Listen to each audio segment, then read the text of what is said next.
I'm Kat Mykals. And I know we live in a really safe community, but there has been some things going on lately that have us a little bit worried, especially being a woman, walking around at night. We want to be careful. So we came here to learn a few self-defense tips, so in case anything were to happen, Kat and I can take down a bad guy. That's right. And Eric has been nice enough to volunteer to be our bad guy today. Yeah, I have no problem doing that because it's kind of fantasy. I really am a good guy. But hey, I have a wife, I have a daughter, and you know, I worry about these things too. So I don't mind being beat up on today to show the ladies how to take care of themselves. You should know that I have PMS, so I have a whole lot of extra aggression today.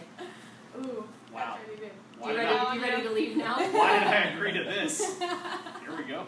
Hi, my name is Kevin Ryan. I'm a master instructor, sixth degree certified instructor in Taekwondo.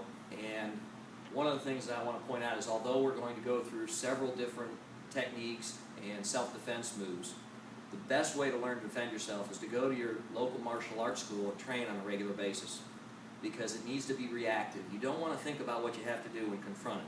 You want to just react to a situation. And the only way to do that is to practice. The only way to practice takes some martial arts. The three main things that we talk about are situational awareness.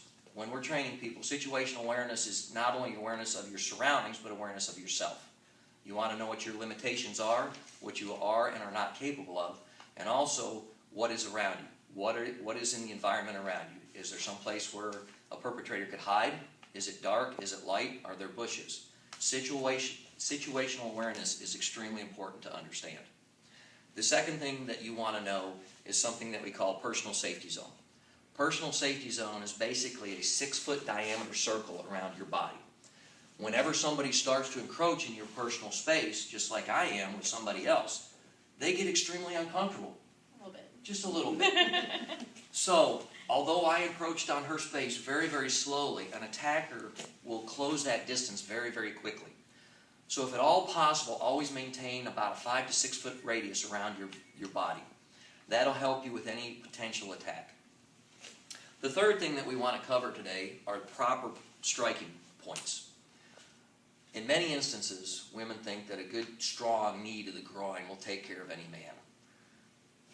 Most men will realize that that's going to be the first thing that a woman's going to try to do, so they will either A, protect themselves, or in some sadistic cases, consider that a turn-on in foreplay and want to be more aggressive and assertive. So our goal today is to focus on the proper striking points to defend off an attacker. The first point that we're going to do is something called the jugular notch. The jugular notch is basically a point right at the base of the neck. It's a little hole right here. And the best way to handle this in a striking situation is double up 1, 2, or 3 fingers. Ma'am, if you would, please. Here's our bad guy. He's basically going to be approaching her. She's going to step and strike fingers all at the same time at that area. Okay? Now, make sure when striking this area, both hand, feet, shoulder, everything moves together at the same point, same time.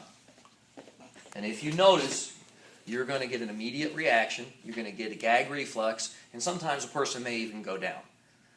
The second point that we're going to look at is something called the brachial plexus. The brachial plexus incorporates the side of the neck and the carotid artery. When we do this, ma'am, would you come in, please? We're going to switch off. We want everybody to have an opportunity to pick on this gentleman. The brachial plexus and the carotid artery run along the side of the neck. In order to better hit the pressure point, we want to use a larger surface area of our body. So we're going to use the back of the hand. If he's in close, I may use the front of the forearm. I may use the back of the forearm. But in this event, when you strike, it's going to be a full motion strike. Ma'am, if you would, please. Hit it. Wow. Absolutely. Did you feel that? All right. It hurt? It hurt. Okay, It yeah. hurt. That's the goal. Well, hit him again. Taking you down there. Boom! All right. We tend to have some fun, but at the same token, when this is done, ladies, would you do me a favor? I want one on each side of him.